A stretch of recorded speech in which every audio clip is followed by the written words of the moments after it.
আসসালামু আলাইকুম। সবাই কেমন আছেন? আশা করি সবাই ভালো আছেন। অনেকদিন হয়েছে লং ভিডিও বানাই না, তা ভাবতেছি যে আজকে একটু লং ভিডিও বানাই, কী করি না করি সেটাই দেখাবো। কেন এখন আর তেমন ভিডিও করতেই মনে করেন যে ভালো লাগে না, ওই সময় হয়ে ওঠে না। এখন একটু সকালবেলা উঠলাম আর কী সুন্দর আকাশটা দেখেন। অলরেডি গরু বাই করে ফেলাইছি, আর এখন গরুর ঘরটা পরিষ্কার করে নেব। তো চলেন কী করি সেটাই দেখাবো। এত গরু বাই করে নিছি, আর এখন এই যে গোয়াল ঘরটা পরিষ্কার করবো। তো সাথেই থাকুন।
এখানে কবুতরগুলা খাবার দিলাম, গড়গটা বসে করা হয়ে গেছে। এখন কবুতরগুলা খাবার দিলাম, কবুতরগুলো খাক, আর এদিকে আমি অন্য কাজগুলো করি।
এই তো এদিকে আমি চাল ধুয়ে এনেছি আর চুলাটা ধরাই দিছি। খালি ভাত রান্না করবো আর কিছু আলু ভাজি করবো। কালকে মাছ রান্না করছিলাম, সে তরকারি আছে। এখন খালি একটু আলু ভাজি করব আর ভাত রান্না করব। তো চুলা ধোঁয়া হচ্ছে, চুলাটা ধরুক, তারপরে ভাতটা বসাই দিব।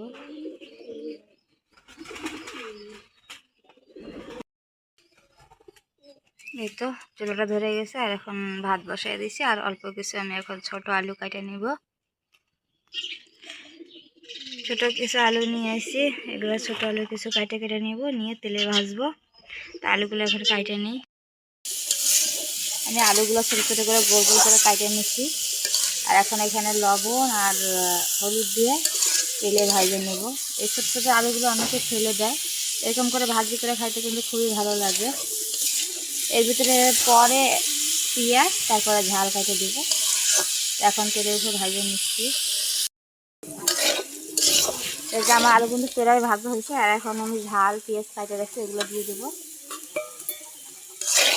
যদি আমি আগে দিয়ে দিতাম তাহলে কি হতো, এটা পুড়ে যাইতো পেঁয়াজগুলা। সেখানে এখন যখন পেঁয়াজগুলা ঝালগুলা ভাজা হয়ে যাবে তখন আলু ভাজাটা নামাবো।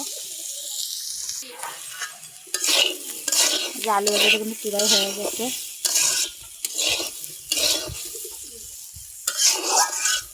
আমাদের এখানে এই ছোটো ছোটো আলুগুলো কিন্তু ফেলে দেয় না, এভাবে ভাজি করে খায় কিংবা সিদ্ধ করে ডাল রান্না করে খায়।